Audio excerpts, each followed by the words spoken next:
Ikhwani, salam alaikum, j'espère que vous allez bien. Alors, dans cette vidéo, Inch'Allah, nous allons parler du générateur de courant. D'accord? Donc, on va parler du générateur de courant. Donc, lors de la dernière vidéo, bien sûr, on avait parlé du générateur de tension. On avait vu le cas idéal et on avait vu le cas réel. La même chose pour le générateur de courant. Donc, nous allons commencer par voir le cas idéal. D'accord?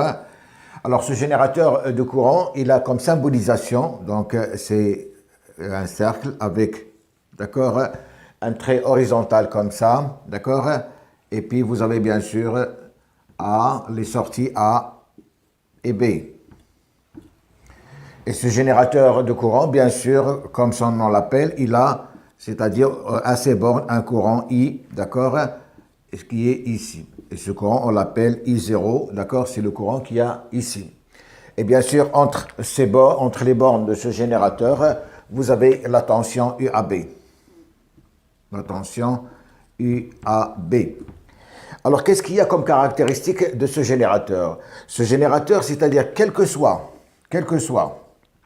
la tension UAB, hein, il va délivrer un courant I égale à I0, c'est-à-dire le courant qu'il va délivrer I, c'est le courant délivré par le générateur égal à I0, d'accord, égal à une constante. C'est bon, c'est-à-dire quelle que soit la tension aux bornes de ce générateur de courant, il va délivrer une intensité I qui est égale à l'intensité du générateur, quelle que soit la tension. Alors, même si je branche, c'est-à-dire aux bornes de ce générateur, je vais brancher, par exemple, je vais mettre une résistance, hein, je vais mettre une résistance aux bornes de ce générateur, d'accord, que je vais faire varier, hein. En faisant varier la résistance, normalement la tension U au niveau, hein, au niveau ici, UAB, alors la tension, la loi d'Ohm dit que UAB égale à R fois I. Alors si je fais varier la tension R, du moment que le générateur délivre un courant constant, je vais faire varier, c'est-à-dire c'est la tension qui va varier, variation de la tension.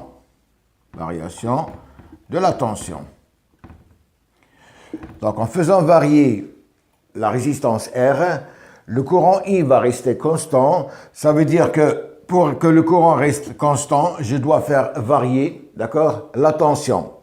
Or, normalement, les générateurs de courant, ils sont imaginaires. Pourquoi? Parce que normalement, on a toujours besoin d'une tension qui est constante. Alors, pour le cas de générateur de tension, quand on faisait varier, c'est-à-dire la résistance R, on avait variation du courant tout en maintenant la tension. Ici, c'est le contraire, hein. Je fais varier la résistance R, je dois maintenir le courant I0 constant, c'est-à-dire l'intensité I qui va traverser ma résistance doit rester constante, et par conséquent, pour qu'elle reste constante, je dois faire varier la tension U. C'est bon. Alors, comme caractéristique, bien sûr, de ce générateur idéal, il a une caractéristique, comme on a vu, donc vous avez, si je prends, c'est-à-dire I en fonction de la tension, vous avez I ici, vous avez la tension, donc quelle que soit cette tension, vous allez avoir, c'est-à-dire un courant I0 qui est constant. Donc voilà la caractéristique de ce générateur de courant idéal. C'est bon. Alors voyons maintenant le cas de générateur de courant réel. Alors le cas réel, d'accord, le cas réel.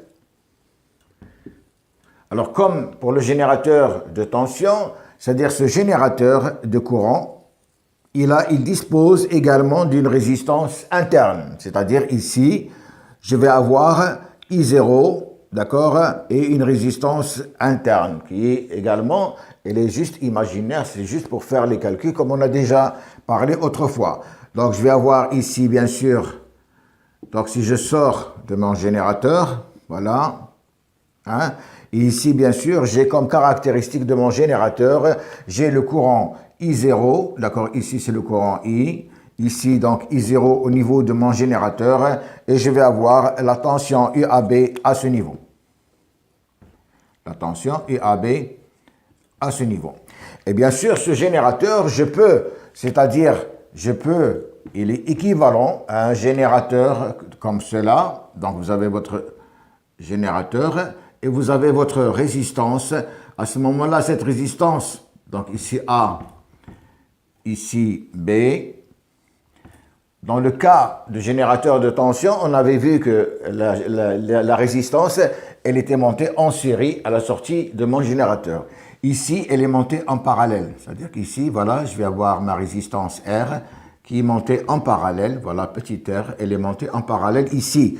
Bien sûr, ici, j'ai le courant I0, d'accord? Ici, c'est le courant I. Et ici, toujours le courant I0. Et là, j'ai bien sûr ma tension UAB. Attention, UAB. Donc ici, je viens, c'est-à-dire de représenter un générateur de courant réel, un générateur de courant réel. Qu'est-ce qu'il y a comme différence entre le générateur de courant idéal et réel? C'est la présence de cette résistance interne R. Et ici, sur mon générateur de courant, elle est montée en parallèle, c'est-à-dire différemment du générateur de tension où la résistance R était montée en série. Bien. Alors, on va voir maintenant la particularité, d'accord, de ce générateur de courant réel. Alors ici, vous voyez que normalement, j'ai un nœud ici, donc puisque j'ai une résistance interne, ça veut dire que je vais faire traverser un courant à travers de cette résistance que je vais appeler I'. Donc, la loi des nœuds, qu'est-ce qu'elle dit? Que le courant I0, il est égal au courant I' plus I. Donc, I plus I'. D'accord? Donc, le courant I0, il est égal à I plus I', d'où I est égal à I0 moins I', et qui est inférieur à I0. Le cas du générateur idéal, on avait trouvé que I était égal à I0, quelle que soit la tension. Ici, nous avons cette valeur de I', c'est-à-dire c'est l'intensité qui va parcourir ma résistance interne. Alors, pour s'approcher un peu, c'est-à-dire du générateur idéal, ça veut dire que je dois avoir I', d'accord, qui doit tendre vers 0. Comme ça, je vais pouvoir dire, c'est-à-dire que I est égal à I0. Pour que I' tende vers 0, ça veut dire que ici, je dois avoir une résistance interne qui doit être élevée. Si j'ai une résistance ici élevée, ça veut dire que le courant I' va être très faible. Et si le courant I' est très faible, je vais m'approcher, d'accord, au générateur de courant idéal, c'est-à-dire avoir I à peu près égal à 0. Alors bien sûr, pour qu'il soit vraiment idéal, il faut que R tende vers l'infini, c'est-à-dire je dois avoir R égale à plus l'infini, chose qui... ça veut dire que c'est difficile parce que je dois avoir un circuit ouvert ici, si je veux avoir le générateur de courant idéal. Donc ça veut dire que R va être la plus petite possible, la plus grande par exemple, va être la plus grande possible pour que I soit à peu près égal à I0. Donc c'est l'inverse du générateur de tension. Dans le générateur de tension, on avait dit que R doit être la plus faible possible pour que la tension au bord du générateur soit à peu près égale à la tension, d'accord, à la sortie. Ici, le contraire, je dois avoir R la plus grande possible.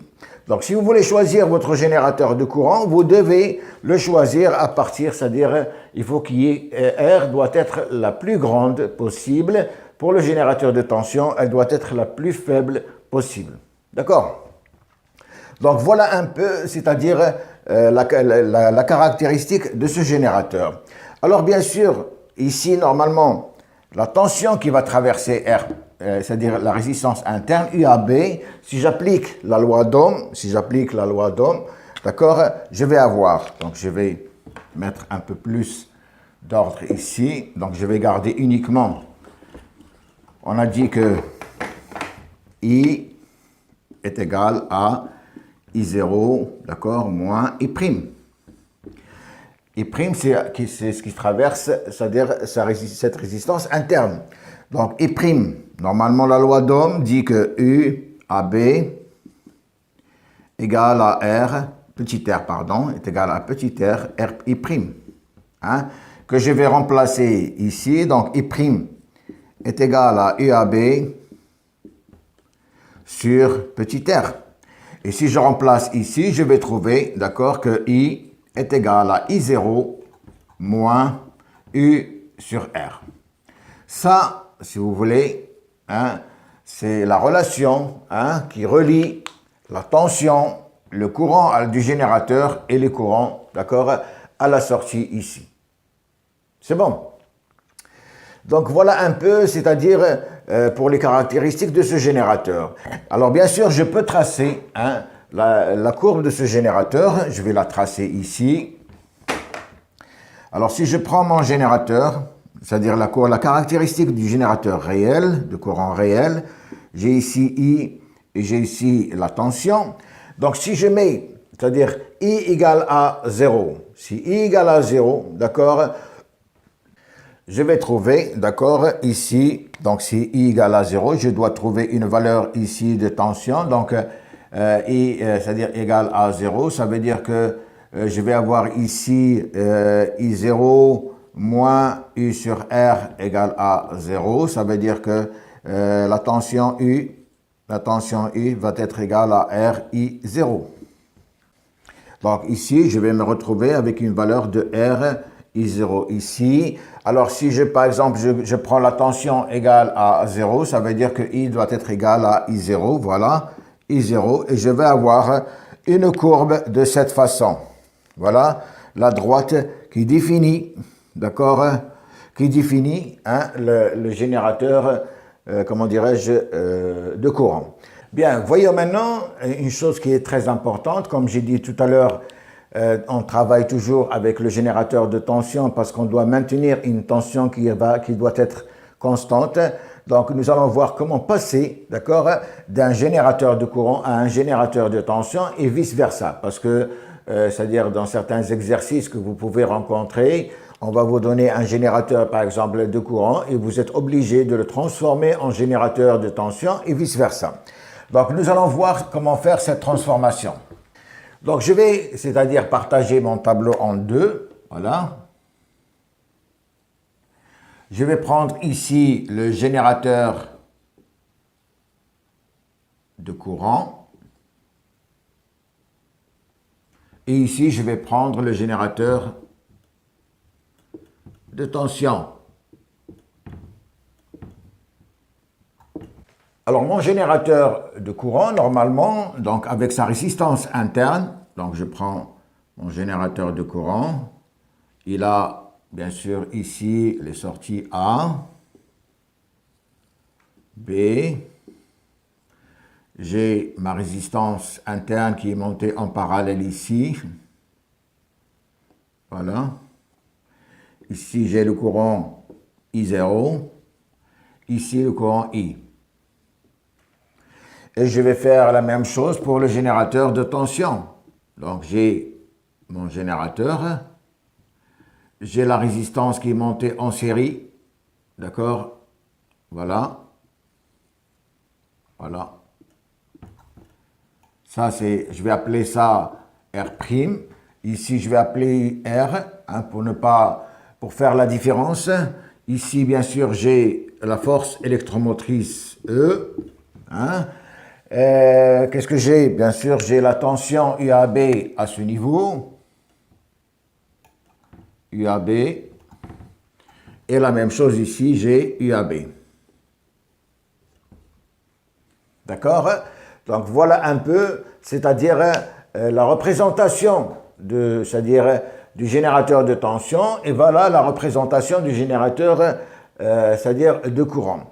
Alors, juste une chose entre parenthèses, la dernière fois, je vous ai dit que cette représentation, c'est l'équivalence c'est-à-dire de Thevenin, On avait dit Thévenin ici, je vais le marquer. Ici, c'est Thévenin. Vous devez, c'est-à-dire, vous rappeler ça. Et ici, c'est Norton.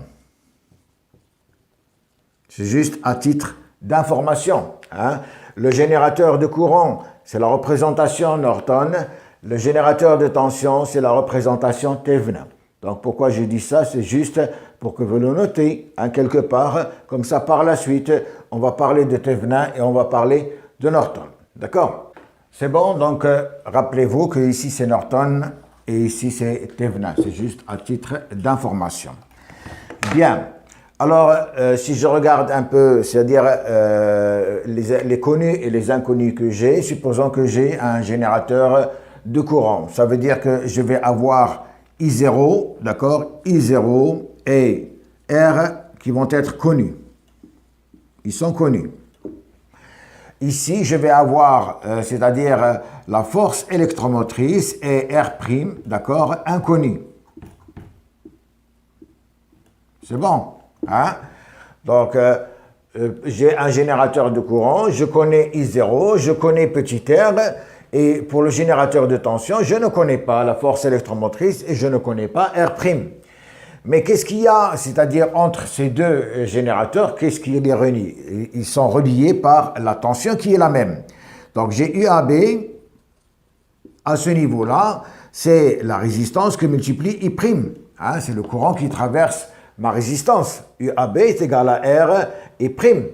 Et ici, qu'est-ce que j'ai? J'ai UAB, d'accord, qui est égal à la force électromotrice moins R' fois I.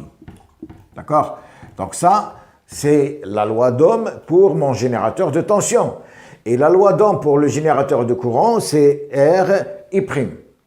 Alors bien sûr, la loi des nœuds, ici, qu'est-ce qu'elle dit? Elle dit que I0, c'est-à-dire I0 est égal à I plus I'. I plus I'. Hein? Donc si je veux remplacer I' par sa valeur ici, I0 en fonction de I, ça veut dire que ici j'ai I' qui est égal à I0 moins I. Hein, j'ai fait sortir, puisque UAB c'est RI', je veux savoir RI' en fonction de I0 et I à quoi elle est égale? Elle est égale à I0 moins I, pardon. I0 moins I. Et de là, bien sûr, si je remplace UAB ici, donc UAB va être égal à R facteur de I0 moins I, qui est égal également à R I0, donc si je développe, moins RI. Hein? Je n'ai fait que développer, c'est-à-dire cette équation, UAB, elle est égale à R I0 moins RI. Je n'ai fait que développer cette équation. Alors, pour avoir l'égalité entre, c'est-à-dire entre E et R', I0 et R, comment je dois faire? Alors, c'est l'égalité c'est-à-dire, je prends deux polynômes par exemple, j'ai ce polynôme et celui-là, et je vais voir l'égalité, c'est-à-dire entre ces deux polynômes. Qu'est-ce que ça veut dire? Ça veut dire que E, que j'ai ici, d'accord, doit être égal à R, c'est-à-dire doit être égal à RI0. Voilà, RI0. Voilà, pardon, je reprends ici. E est égal à RI0. Hein, si je mets l'égalité, E est égal à RI0. Et R'I doit être égal à RI. Hein, pour avoir l'égalité. Donc je vais le noter ici, ça veut dire que E doit être égal à RI0, d'accord, et R'I égale à RI. Alors si je simplifie ici, ça veut dire que R est égal à R'. C'est bon. Donc voilà un peu l'équivalence entre le générateur de tension et le générateur de courant. Alors, bien sûr, si on me donne I0, je connais I0, c'est-à-dire j'ai un générateur de courant, et je veux calculer E, je multiplie par R. Et si on me donne un générateur de tension et je veux calculer I0, à ce moment-là, I0, elle est égale à E sur R. Donc c'est juste, je suis en train de faire une permutation. Quant aux résistances, c'est-à-dire c'est la même résistance, c'est-à-dire la résistance R', elle est égale à la résistance R, c'est ce que j'ai ici. C'est bon. Donc voilà un peu la relation qui relie le générateur de tension avec le générateur de courant. C'est important à savoir parce que vous pouvez toujours trouver, d'accord, des trucs pareils et vous devez, c'est-à-dire permuter, passer d'un générateur de courant à un générateur de tension et vice-versa, du tension à générateur de courant. C'est bon. Donc voilà, c'était juste un bref aperçu, d'accord, sur les générateurs de courant. C'est bon à savoir parce qu'après, dans les exercices, nous allons travailler avec ces deux générateurs. Alors, il va nous rester, bien sûr, pour la prochaine fois, nous allons parler, c'est-à-dire de l'association des générateurs en série et en parallèle. Nous allons voir comment est-ce qu'on peut sortir l'association de ces deux générateurs. Et il va nous rester aussi à parler, c'est-à-dire du point de fonctionnement d'un générateur avec un récepteur et parler par la suite, bien sûr, des récepteurs actifs. D'accord? Donc, il reste encore pas mal de choses à voir. Donc, je vous demande d'être patient. On va doucement, mais sûrement. Et on va, Inch'Allah, nous allons aboutir par la suite à des problèmes beaucoup plus complexes que ce que nous sommes en train de voir actuellement. Alors, je vous demande de vous abonner à la chaîne, de mettre un like, d'accord, de laisser un commentaire, c'est très important. Et on se reverra, Inch'Allah, pour la prochaine leçon. D'ici là, je vous remercie et au revoir.